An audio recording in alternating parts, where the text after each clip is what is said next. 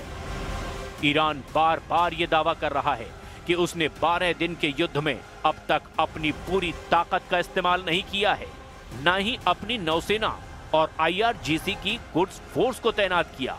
और अगर दोबारा युद्ध ईरान पर थोपा गया तो इसका नतीजा इजराइल की संपूर्ण तबाही होगा।